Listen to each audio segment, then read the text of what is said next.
Eagles Entertainment. Eagle Eye in the Sky is fueled by Gatorade, the official sports drink of the Philadelphia Eagles.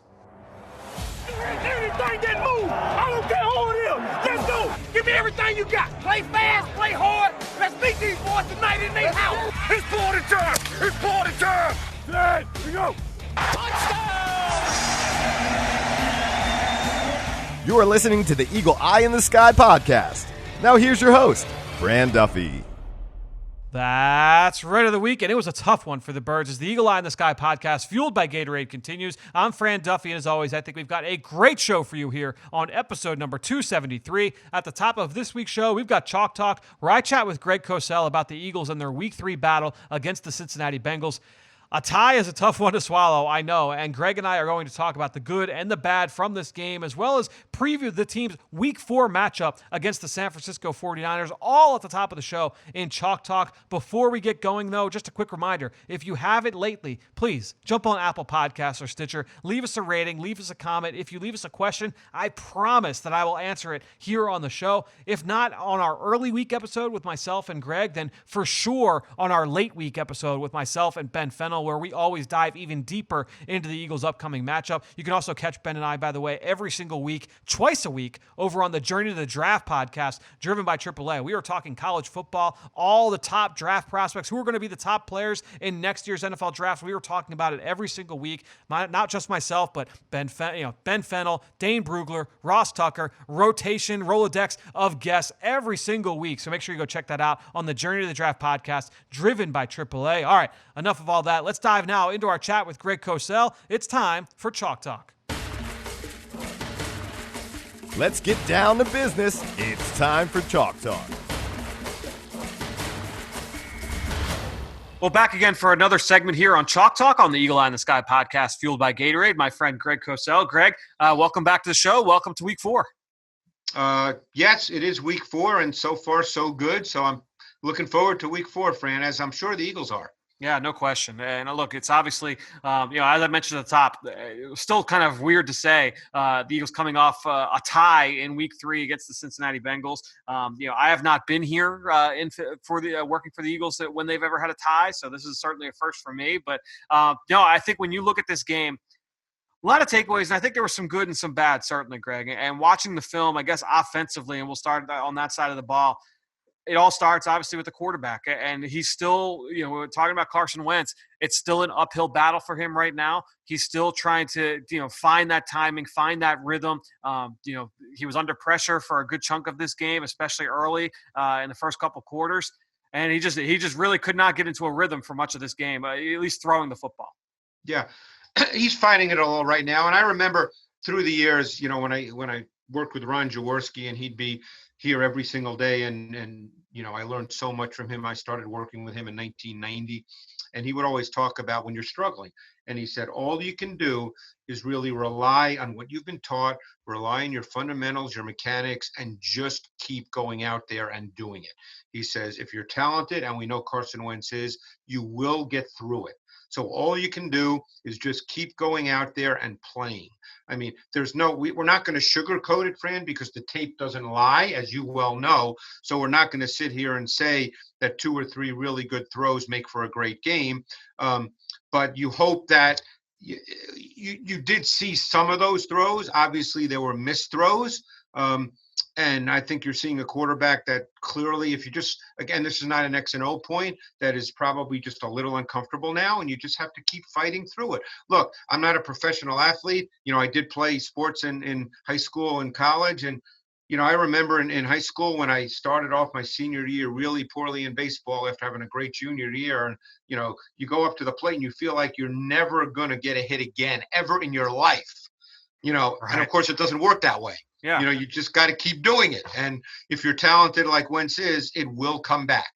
We've seen enough of a sample size of Carson Wentz over his career to know that this is the outlier, that there is a progression to the mean coming. It's a matter of just getting out of it and playing through it. And, and we know that he's got that mental toughness to be able to get through it. It's one of the things that the Eagles have loved about him going back to his days at North Dakota State. It's a matter of fighting through this adversity and coming out on the other side. And I think now, there's a lot of other things at bay here too as well, right? I mean, you're talking about the other injuries on the offensive side of the football. They had more injuries along the offensive line, more injuries to skill position players. They lose Dallas Goedert. They lose Deshaun Jackson here before halftime. Jason Peters goes down in overtime. Sounds like he's going to be day-to-day. Sounds like Deshaun Jackson is day-to-day. But Dallas Goedert, according to Doug Peterson on Monday, going to miss time. So you're going in now into week 4 against this battle against San Francisco. You're down Jalen Reagor. You're down Dallas Goedert. You're down Isaac Seumalo. You're down, you have Deshaun Jackson who's going to be hobbled in day-to-day. He's going to be nursing something. Miles Sanders, Doug Peterson said today, was battling through something today on Sunday. So this is a team that's banged up on the offensive side of the football. A lot of teams in the NFL are banged up right now. San Francisco is banged up. They've got a bunch of players not playing in this game, but Carson Wentz is going to have to fight through this, fight through the struggles that he's having, but he's going to be doing it again, with this cast that, due to injury, due to attrition, it's not exactly what you say is an ideal situation for him going into week 4. No, and I agree with you. And, but the bottom line is, and again, we're not here to this is not, all rainbows here. We know that. And so we're not going to say that. Yep. But obviously, we also know that, as you said, Wentz has a track record that's pretty good. And, there are certain plays in this game, and maybe people listening find this hard to believe because obviously you're tying the Cincinnati Bengals and the performance overall was not very good. But there were specific plays that make you realize that, hey, you know what? The quarterback's played at a high level before, and we sure hope he can again. And my guess is he will, because I think the sample size has been large enough for us to indicate, he's played a lot of games in the NFL now. It's not as if he had 3 good games and now we've seen this. So, there were specific examples where the mental and the physical came together really, really nicely, such as the touchdown pass to Greg Ward for 29 yards near the end of the first half. Take us through that play and why that was so impressive, Greg. Yeah, I mean, it's funny because you're watching the tape and, I'm watching it, and obviously I saw the game live as well, and I'm watching the tape and going, wow, this is not really a good performance by Carson.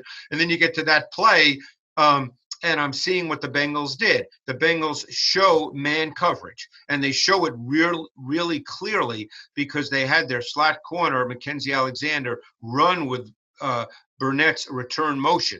So you're thinking, okay, it's man coverage. And then immediately, just about as the ball snapped, with disguise and late movement, they get out of what was also a double mug front look with 2 defenders in the A gap on the line of scrimmage, and they move to cover 2. And this all happens really fast.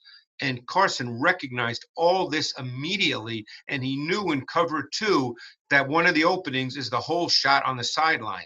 And that's what Greg Ward ran. He just ran the vertical route from the sideline because the corner does not run with a vertical route in cover 2. And Wentz just immediately processed that and then stuck it on Ward. That was his best play of the game mentally. That was a really good play by Wentz. And what I love about it too, Greg, was that they showed that same look the series before. Yeah, it was not exactly. It wasn't exactly, yeah. But it was a very similar kind of look. You saw Greg Ward going down the sideline. They had a 2 shell on that side, and he threw the check down to Zach Ertz underneath. He threw it to Ertz, and Phillips was sitting there, and he tackled him on 3rd down for, I think it was 3rd and 8, and it was a 5-yard gain. It's funny you say that because I think that was with 3:35 left in the second quarter, and I made a note of that thinking, gee, is that going to be the exact same look on the Ward touchdown? Because obviously I'd seen the Ward touchdown live on Sunday, but it wasn't exactly the same. Yeah, but it was just, he goes to the sideline, they look at the screen grabs, they look at the shots from up above, and they say, oh, hey, this is what they did on this play. You wonder if that kind of factored into it, but just outstanding, agreed. Great mental and physical play there on the touchdown to Greg Ward. So look, we've talked about it. Carson, fighting through, his issues, throwing the football right now. I think one of the things that we like, obviously that play, but even with his legs, Greg, I thought that, especially when we were talking about, you lose Deshaun Jackson, you lose Dallas Goedert, the guys that are banged up as well that are playing in the game, they're going to have to find ways. They did on Sunday. They have to find ways to get first downs, to move the football. And if that means that Carson has to run the ball a little bit more and work outside the pocket, work outside of structure, we know that he can do that and throw the football. But if that means he's got to take off and get 12 yards, if he's got to get 7 yards, we saw it for a 24-yarder on 3rd down on Sunday. That might be something that he has to do over the next couple of weeks. It might be, but that might get people nervous too, I just know. because of his Wow. history. But Yep. but you're trying to win games. I mean, that's the way it goes right now. But you're almost back to where you were for the final 4 games last year, maybe even a little less because Goddard's out. So you're right. You nailed it. I mean, at this point, and you know how it is for coaches. No matter who you play, and obviously the Niners are not a walkover. No team is, but no matter who you play in this league, every coach will tell you how hard it is to win on Sunday. But right now, the goal is to get first downs. It's as simple as that. That's all you're trying to do. That was the goal the last 4 games last year when they weren't necessarily, I know they scored over 30, I believe, against the Giants, but they were not putting up 35-40 in those last 4 games. The goal is simply to get first downs. And look, I think one real positive in all this, as he was a year ago, is Greg Ward. Yeah, no question. Greg, he is. It's just so crazy to think about his development, and obviously it's taken a few years, but I think it's just a great example of the patience that everybody should have, with some of these young players coming out. And he was an undrafted free agent, but a guy making that transition from quarterback to receiver. I mean, he's, I would say, the second best route runner on the team right now in terms of, you factor maybe behind Zach Ertz. I mean, with what he's able to do to create that separation. Look, he's at his best in a phone book. He catches the 20-plus yard touchdown that we just talked about, but he's not that kind of receiver. You're talking about a guy that can work in the short game, in the intermediate area of the field, create that separation. I thought that he was able to get open on a couple third downs once again in this game and show that he can be a reliable target for Carson Wentz. They showed that on the sprint out late in the game where he was the only option on that play. He was able to get himself open and run away from the defender and get the first down. Consistently, he seems to come up big on third down, especially third and short, third and medium for Carson Wentz. Look, and as we saw on the touchdown, and as we saw last year, he's not simply going to line up in the slot, particularly with all their injuries. Right. So they're going to try to create some things, and that's what you have to do. Look, I've always been a believer in this, and I'm sure Doug Peterson is as well. Yes, you have injuries. But in the NFL, no one makes excuses. So now, as a staff, you have to find ways. And I guarantee they're going to be working overtime this week, trying to figure out ways to create opportunities. Now, obviously, the players have to convert those. And sometimes, you do and sometimes you don't. But you have to find ways. You can't just go into a game, no matter who you put out there, and say, well, all we can do is throw 7-yard passes. You can't do that. And they know that. I'm not telling Doug Peterson and staff anything they don't know.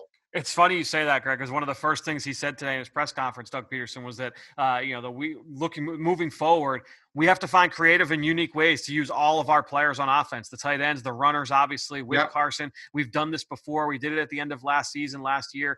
We won 4 straight games against them in the postseason. And he says, we're going to have to do that again. And I think that that's kind of the state they're in right now with the injuries. And they're going to get some of these guys back, right? I mean, Jalen Reagor's not done for the year. Dallas Goedert, not done for the year. They're going to get some of these guys back, but it's a matter of figuring out how do we get a win on Sunday? How do we get first downs, get touchdowns on Sunday against the San Francisco 49ers defense? And, I think you look at it, it's like you look at Zach Ertz, you know what you have.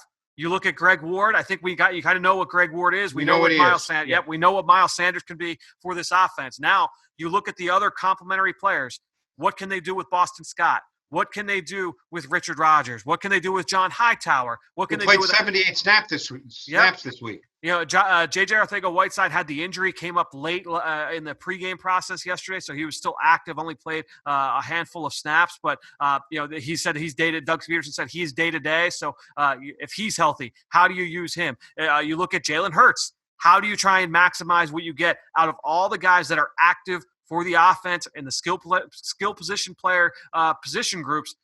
How do you get these guys going? Yeah, and so I think it's going to be really interesting to see what they can come up with here this week, knowing that that's what Doug is saying on Monday. Well, one of the things that I think we'll see, and I really believe this, and we've seen it through the years. I think, was it a Monday night game early in Wentz's career? Was he a rookie when they went to Chicago? It was week 2 of his rookie year. When they, came out with tempo and no huddle. I wouldn't be surprised if you start seeing some of that. Just a way, I think most quarterbacks are comfortable with that. Most quarterbacks like to play fast.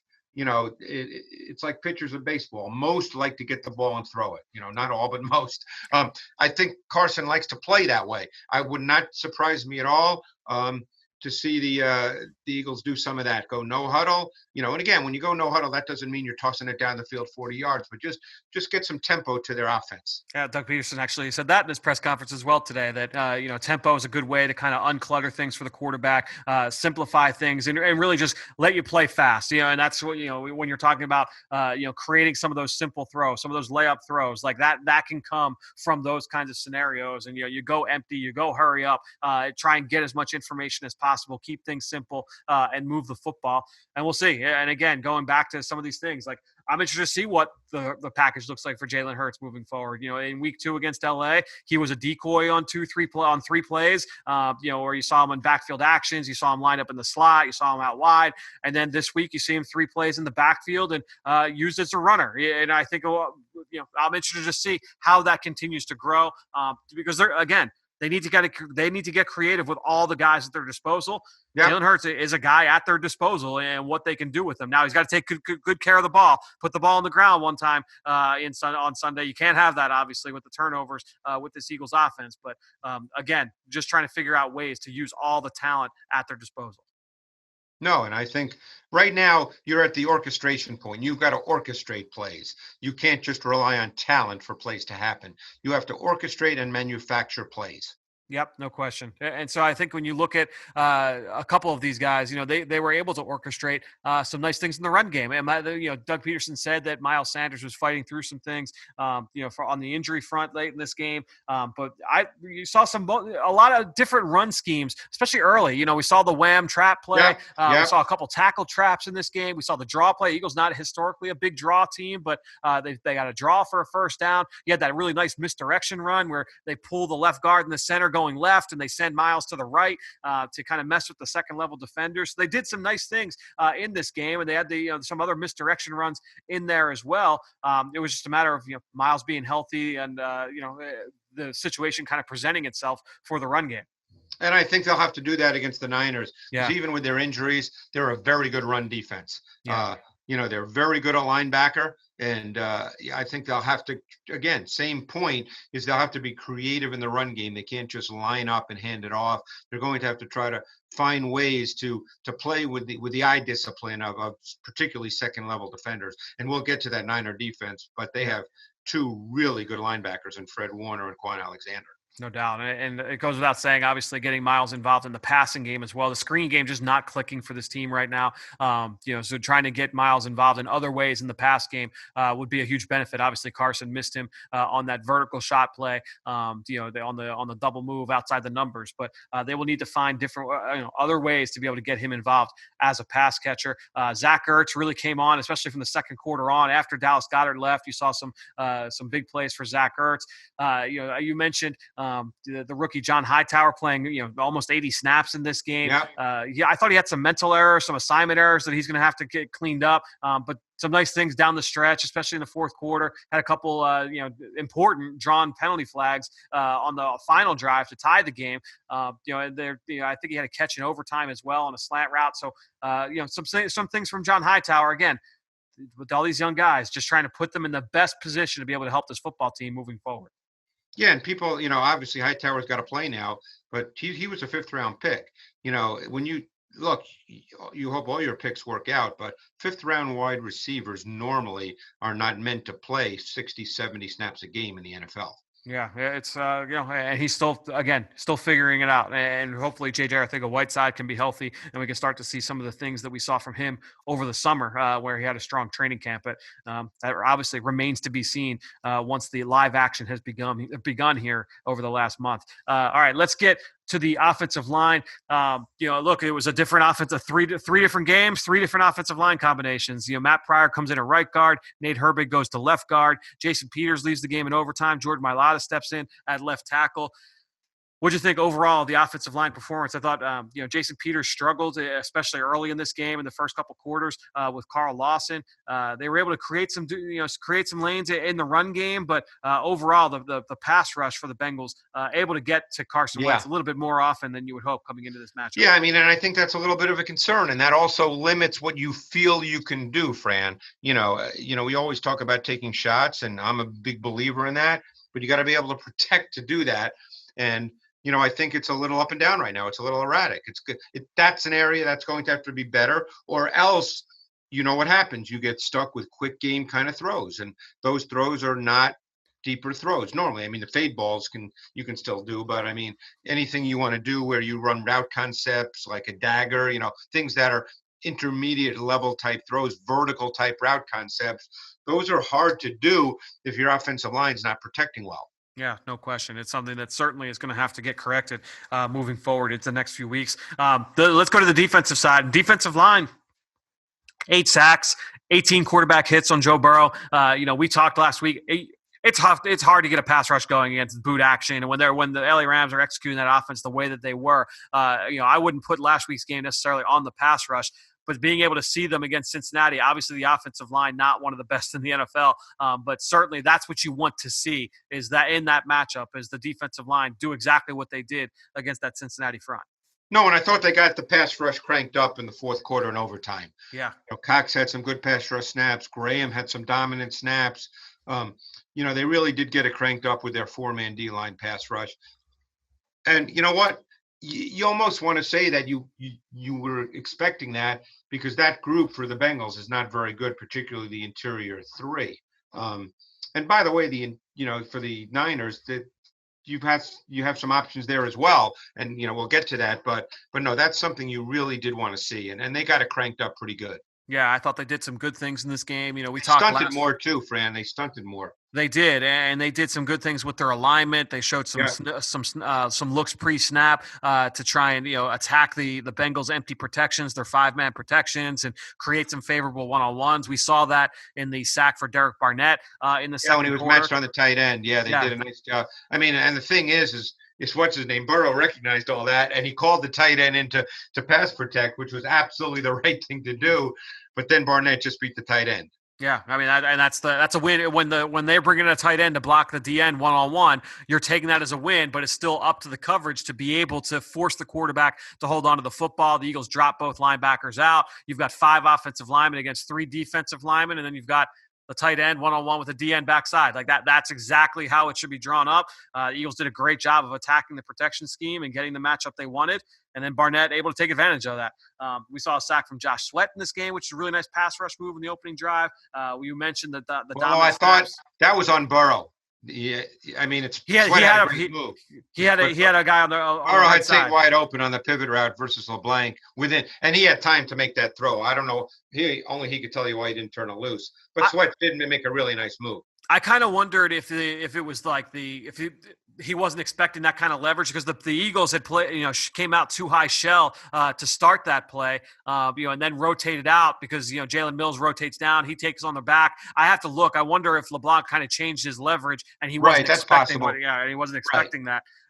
But again, going back to the disguise, it was still a good move though by Sweat. No question. It was a really good rush there from Josh Sweat, who continues to just take nice strides, moving forward into his 3rd year. I'm trying to think defensive line-wise. We saw good things from Javon Hargrave, for sure. He looked a little bit more like his normal self after his debut last week. Malik Jackson, some more dominant snaps. This defensive line, going back to it, this is what you hope this group would look like in this game. So that was. They had, I think, 2 snaps of 5D linemen and sub-dime, which we've seen before from Jim Schwartz. Yep. What was interesting in this game, and we'll see going forward, is Edwards played in the nickel with Nate Gary, not Riley. Riley had a few snaps in the nickel, but it was predominantly TJ Edwards. What'd you think? I don't think it was a big factor in this game. Right. But I'll be very anxious to see going forward. Like, for instance, we don't know if George Kittle is going to play this week. Right. Yeah, no, I think that's a very good point. And we'll talk about the linebackers in this matchup going up against San Francisco shortly. Secondary-wise, I thought Darius Slay had a really good game. Overtime, I thought in particular, he gave up that one catch to A.J. Green, tightly contested ball, really good coverage. But after that, he made 2 big plays in overtime to force a punt on that opening drive. So I think the Eagles continue to get good things out of Darius Slay. Jalen Mills really involved with the blitz package and just playing underneath in this game. A lot of man-to-man against the running back out of the backfield, whether that was Joe Mixon or Gio Bernard. But he actually opened up for a sack for Derek Barnett because of his ability to green dog off the tight end. So Jalen Mills, I thought, showed up in this game. Just overall, though, Greg, just a couple more missed tackles than you would expect from this defense. What we've seen over the last 4 years, where they've got the back lined up, for a 0-yard gain or a 1-yard gain that turns into 4 or 5, and those kind of things add up. Well, a couple of points I'd make is clearly the Eagles are playing more man coverage this year through. They're over 60% man coverage through 3 games. They clearly have kind of moved in that direction.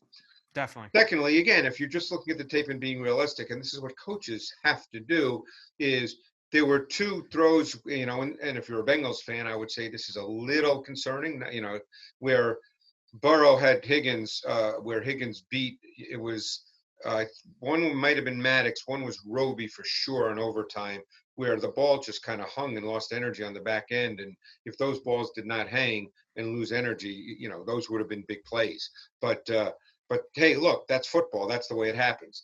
But the Eagles, obviously because of what the Bengals brought to the table, played, a ton of sub in this game. They played, I think 67% of their total defensive snaps were out of a sub package. Which we don't think will be the case this week, Greg. I guess they're more than that. I think it's more. I think it was more actually. It was closer to over 80%. But I think as we can kind of transition now to this weekend's matchup against San Francisco, with the way that San Francisco plays offensively, I don't think we'll see nearly as much of that sub-package defense against the 49ers, or would be my guess. No, we will not, because the reality is the Niners, as we do make that transition, the Niners have been in a base personnel grouping, meaning 21 personnel with 2 backs, 12 personnel with 2 tight ends, or 22 personnel with 2 backs and 2 tight ends on 65% of their offensive snaps. So my guess is TJ Edwards will play a lot of snaps, and so will Duke Riley, I would imagine. Yeah, and so you talk about what that means from a personnel standpoint. I mean, we're not talking when they go 2 back. This isn't necessarily they've had all kinds of injuries at running back. But if everyone's healthy, this isn't Raheem Mostert and Tevin Coleman. We're talking about the use of a fullback and Kyle Juszczyk, who is really one of the linchpins of this offense. He is one of the guys that makes this whole operation go, Greg. If I'm going to pick a couple players. I would agree with you, Fran. I mean, he's not an old school fullback when you think of 20 or 30 years ago. Obviously, he's a terrific blocker, but he lines up all over the formation. He'll line up as a tight end on a line of scrimmage tight end alignment. He'll line up in wing tight end alignments. He's actually a very good receiver, not a volume receiver, but a very good receiver. I mean, he had a 41-yard catch. I forget who was against, maybe Arizona a few weeks ago. And that's where Shanahan is really, really good. Kyle Shanahan at sort of getting to those kinds of plays that look like run. What Kyle Shanahan's really good at, in my view, is understanding the responsibility of specific defenders and attacking those responsibilities, particularly defenders who have both a run and a pass responsibility. He's really good at identifying those players and putting them in conflict. So this is going to be very similar to some of the things we talked about going into week 2, right? Going up against Sean McVay and some of those things, because McVay in that offense, they will do a lot of similar things. It's a different look, right? But it's the same philosophy. It's the same kind of tactical advantages they try and generate, just from different personnel groupings and different looks offensively. But they're going to try and do a lot of the same things. There's lots of backfield action, lots of misdirection. It looks like one thing, but it's going to be another. It's all off the same basic kind of staple run plays, staple pass plays, and they're going to come out and they're going to attack you, and they're going to have all the counters off of that. Well, I will tell you this, because I know Kyle Shanahan. He is not going to be happy about his run game, because the fact is the 49ers could not run the ball this week. And that was against a giant defense. You'd like to think the Eagle front is better, although I must admit, and I know you watched the tape, that I thought Dexter Lawrence for the Giants, just as an aside, was a man this week. Yeah. But the 49ers backs, not counting Brandon Ayuk, and granted, that's part of what they do, but the 49ers backs had 28 rushes for 62 yards. That's not the way they want to play. They want to start with the run game and have the run game be the stabilizing factor in everything they do. So he'll work on that this week. You're obviously playing against a very good Eagles defensive front, and I think the 49er offensive line is, at center they played Ben Garland, At right guard, they played Brunskill, who I remember watching him come out of college. I think he weighed like 275 pounds. He was a tackle. So I think that's an area where you hope that the Eagles can, if not dominate, certainly that would be an advantage for them. No question. To me, that's an area where, again, going back to that comparison to the LA Rams, like this is a team that wants to establish themselves on the ground. It starts with the run action and all the different things off of that. You mentioned that the running backs didn't have as much success on the ground this week. Tevin Coleman, the 49ers placed on injury reserve last week with an injury. Raheem Mostert, the former Eagle, who obviously has been very productive over the last year and change for San Francisco, he is nursing a knee sprain. He obviously missed this past week against the Giants. I haven't seen whether or not, and it's still, we're recording this Monday night at 8:15, but, it's still a little bit early. We'll see if he is available for this week. But, that'll obviously be a huge shot in the arm for that offense. But, we've talked about this in the past, Greg, and you mentioned just now, the use of guys like Ayuk, Deebo Samuel last year, what they do with those receivers in the run game is not a gimmick. And again, going back to LA, what did we see from the LA Rams against the Eagles? Robert Woods on an end around for a touchdown. You saw Cooper Kupp on the jet sweep. You're going to see those kinds of things from this San Francisco offense, which, after just seeing what McVay did to them, I would imagine you'll see some of those same tricks out of this bag for Kyle Shanahan.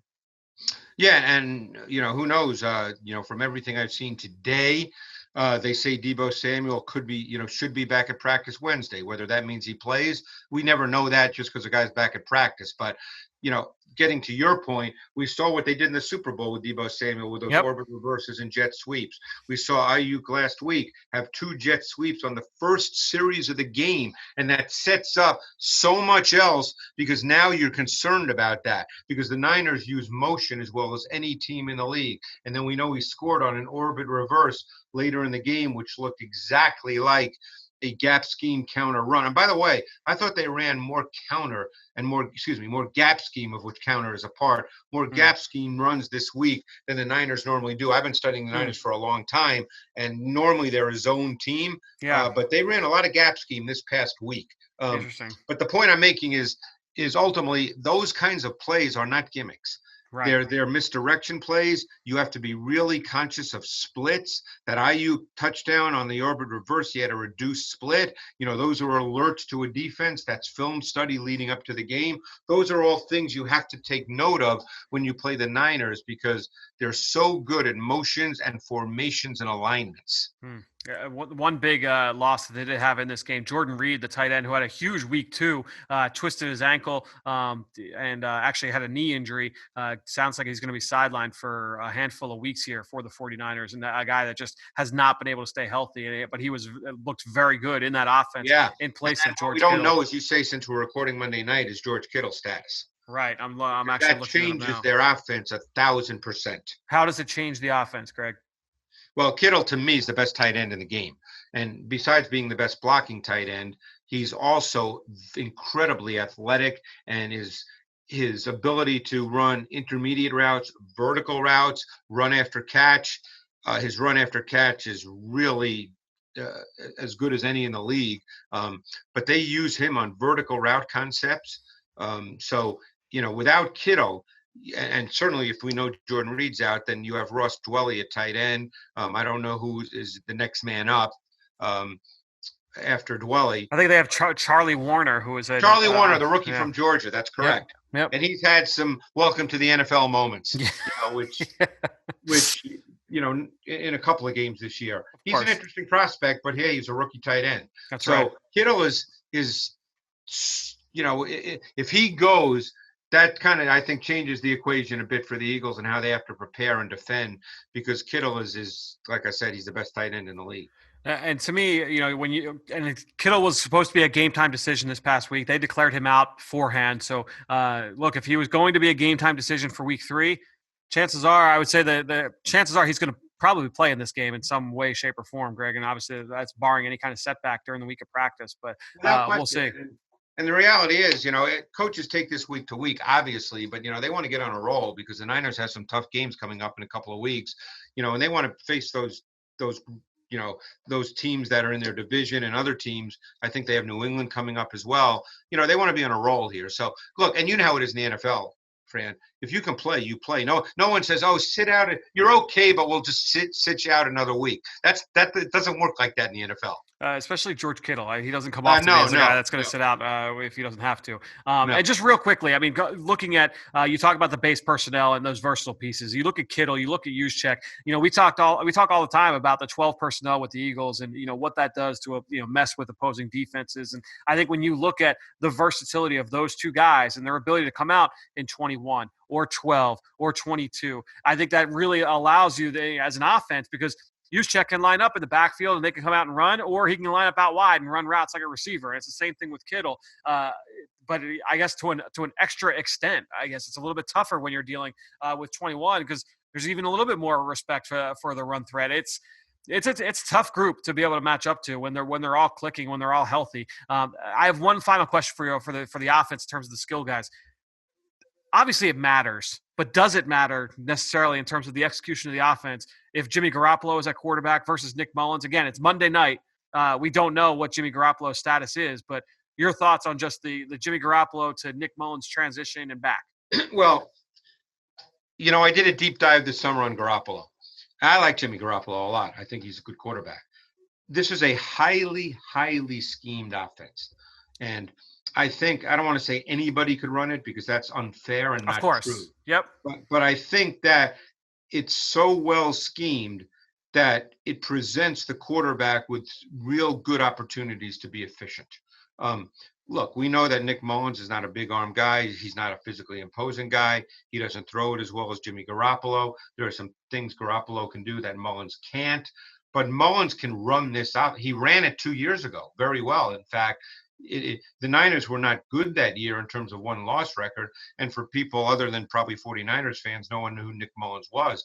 But, I've been fortunate to do 49ers radio for years, so I watched every snap of Nick Mullins, and he ran the offense extremely well. Yeah. And he did that this past week. Now, say what you want about the Giants. People laugh when you mention the Giants these days, but that's not the point. They're an NFL team. And, Mullins did some good things this week, made some good throws, some tough throws. The other thing I would say is I think Brandon Ayuk really also changes their offense a bit because he's an explosive athlete. And I thought for his first game, he played very well. Yeah, it's this is a guy that obviously can come in and execute within the structure of the offense, and that's all that Kyle Shanahan's really looking for. Especially in terms when they're humming. If all these guys are healthy, hey, we need guys to come in and execute the scheme. What do you think on the O-line, Greg? I feel like this is one of the best tackle duos in the NFL with Trent Williams, who he's great. He is a great player. Yeah. I think you could argue he's the best tackle in the NFL next to Bakhtiari, right? I mean, he's outstanding. Yeah, he's outstanding. I'm not going to sit here and tell you I study tackles in great detail, so I'm not going to just talk out of my rear end here. But I have watched Williams a little bit, and he's just really, really good. I would say McGlinchey at times has had some bad snaps in one-on-one pass protection. He had one this week, which I'm sure you remember. Yep. Which it's probably going to get a few laughs in the film room because they won, but it was not good. He struggled a bit in 3 games at times. Not where you go, oh my God, he can't pass protect, but he's had some bad snaps. And, with Brandon Graham out there, that should be a very intriguing matchup. Let's go to the defensive side. And Robert Saleh is the defensive coordinator. He comes from the Pete Carroll tree. So I feel like there's a thought of what they do coverage-wise, what they do pressure-wise. It is very much changing, right? Like it's crazy. It's how much different it is. Take us through the changes this year. Well, first of all, I watch as much tape as I can every week of everything. I can't watch, every game every week, as you know. But, I've just been noticing, and I've been talking to my guys on the matchup show. I said, there's a lot more quarters coverage, and there's a lot more cover 2 in the league. And the Niners have moved in that direction. Seattle is too, right? Yes. Through 3 games, the Niners have played an almost equal percentage, Fran, of single high and split safety coverage. Why do you think that is? Why do you think teams are playing more split safety quarters as opposed to single high? I've been trying to figure that out.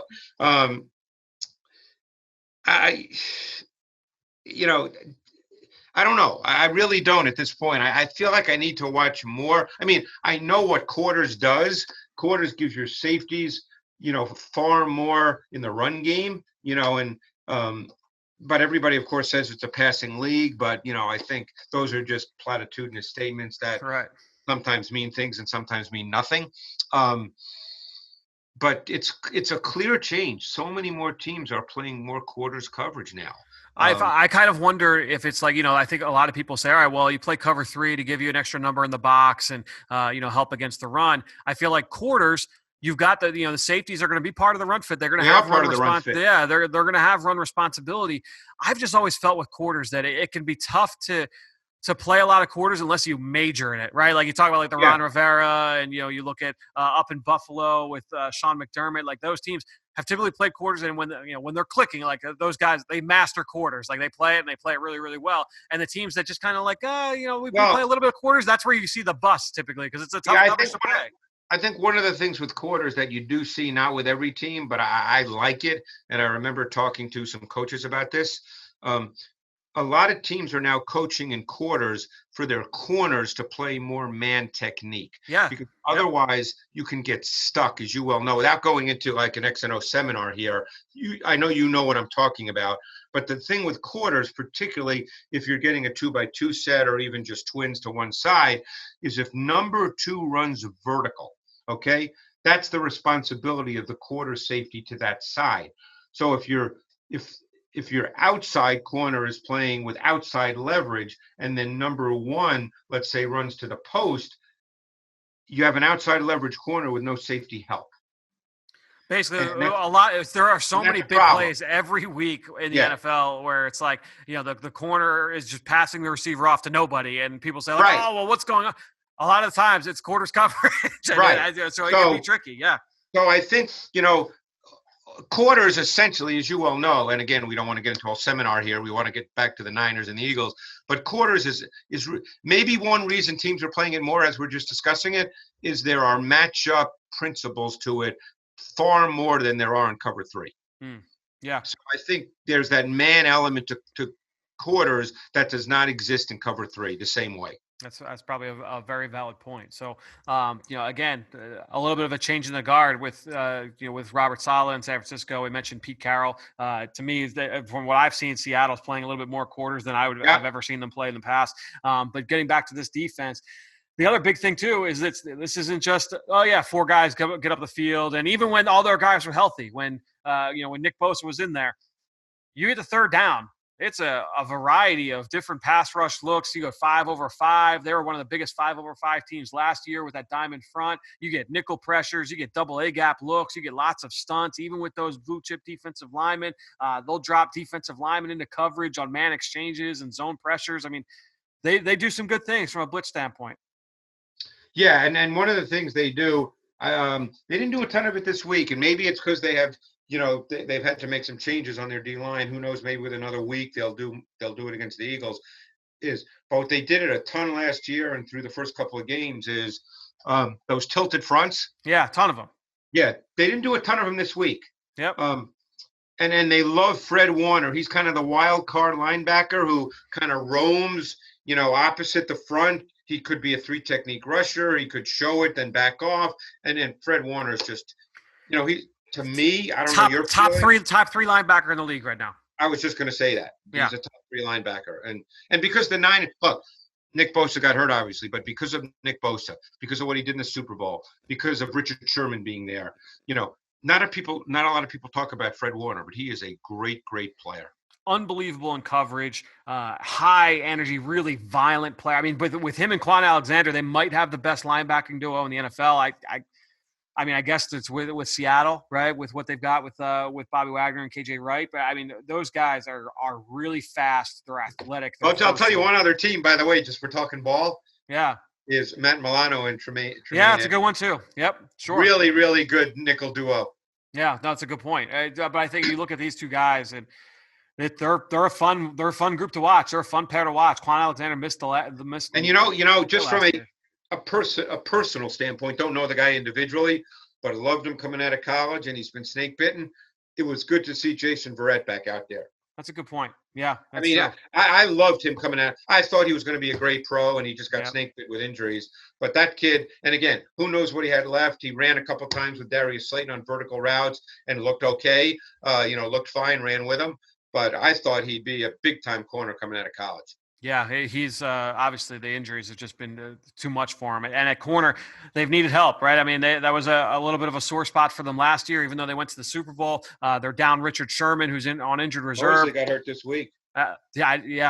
So Mosley gets hurt. They brought Witherspoon in to start. You talk about Verrett.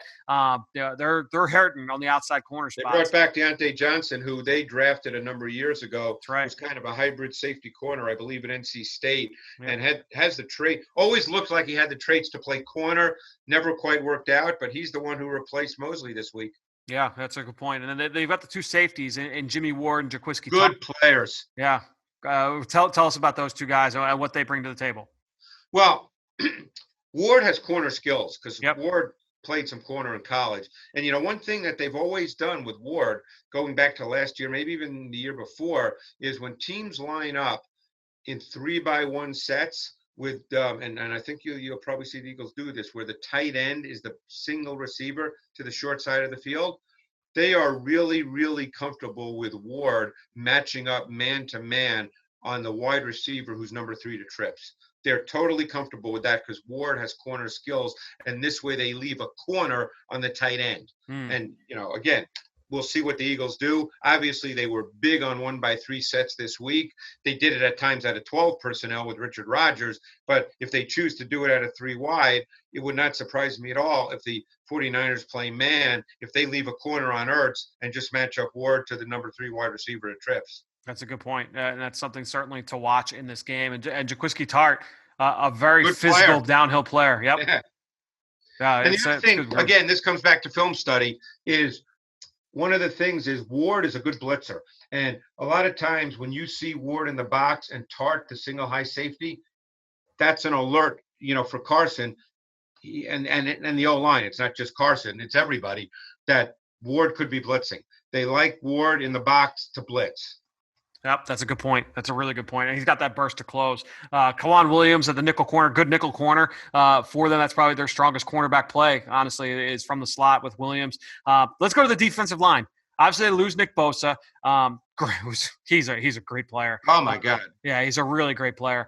But they've got some guys, man. I mean, you look at Eric Armstead, number 91, just a unique player with his size and athleticism.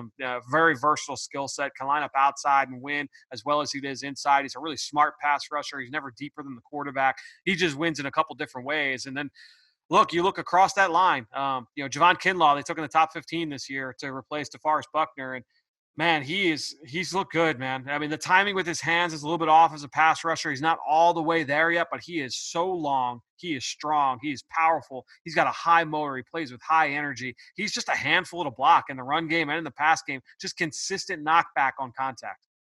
Yeah, he's a little reminiscent. Again, it might be early, but I'm just talking about trait, size, all those things you just mentioned, of Chris Jones.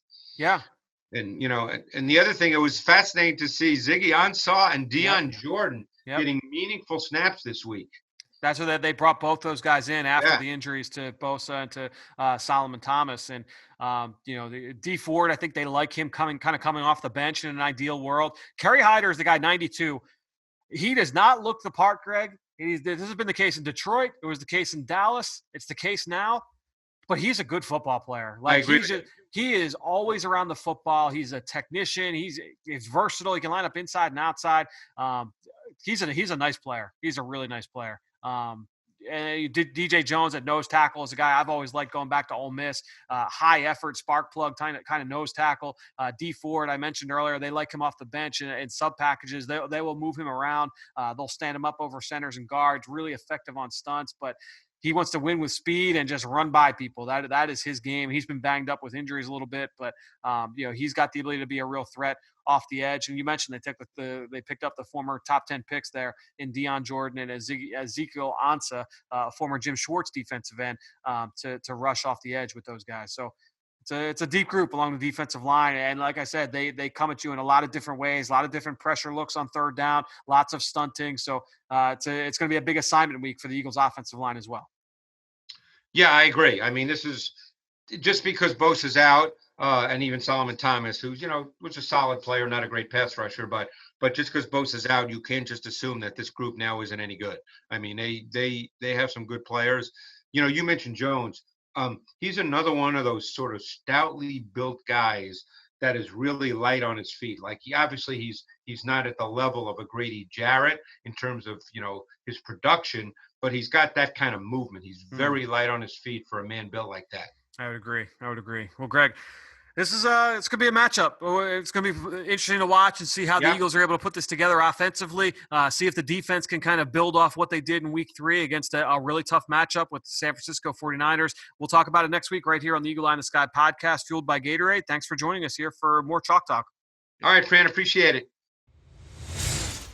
Before we continue with this episode, I've just got one question for you. Did you know that 4 years ago in 2016, 100 million eligible voters did not participate in the general election? That's the same size as the entire U.S. television audience for the Super Bowl. That is a crazy high number, and it is something that we as a nation have to fix. Important decisions that affect each of our lives are made not just by the presidential election, but by our local elections. And if you don't vote, then those decisions that affect you are going to be made by voters who may not share your values and may not share your priorities. So if you do not vote, you give away your power. You give away your voice. It's so easy to get registered to vote, and it's just as easy to double check if you're registered. You want to know how I know that it's that easy? Because I just did it over the weekend. All you have to do is text EAGLES, text Eagles to 26797, and you can either register to vote right there on your phone, or you can check your registration status. And it's not a bot. You're talking to a person. You get things solved very, very quickly. It is super easy. It's really fast. And most of all, it's extremely important. Please, it is all of our civic duty to make sure that all of our voices are heard. Get out and vote on November 3rd. Well, great stuff there from Greg, who you can follow on Twitter at Greg Cosell. And while you're at it, I'm at Eagles XOs. That's where I post all the podcasts I'm a part of and all of our X's and O's content that we produce at PhiladelphiaEagles.com. And I really appreciate everybody that promotes this podcast on all forms of social media. That is one way to support the show. But the best way is to go on Apple Podcasts or Stitcher, leave us a rating, leave us a comment, leave us a question. I wanted to give a shout out to someone who did just that. They left a rating and a comment, and that is Philly Wood, who left us a 5-star review saying that they love the show. It's the only podcast that they can listen to after a loss that won't make them want to throw their phone. And so thanks, Philly Wood, for that rating, and thanks for the comment. Really, really appreciate your continued listenership throughout the course of the last few years. Special thanks to Greg Cosell and all of you out there for your continued support of this show and all the rest of our podcast offerings on PhiladelphiaEagles.com. All that being said, I think that'll do it. Another show in the books here on the Eagle Eye in the Sky podcast, fueled by Gatorade, for everybody here at the NovaCare Complex. I'm Fran Duffy. We will talk to you later this week.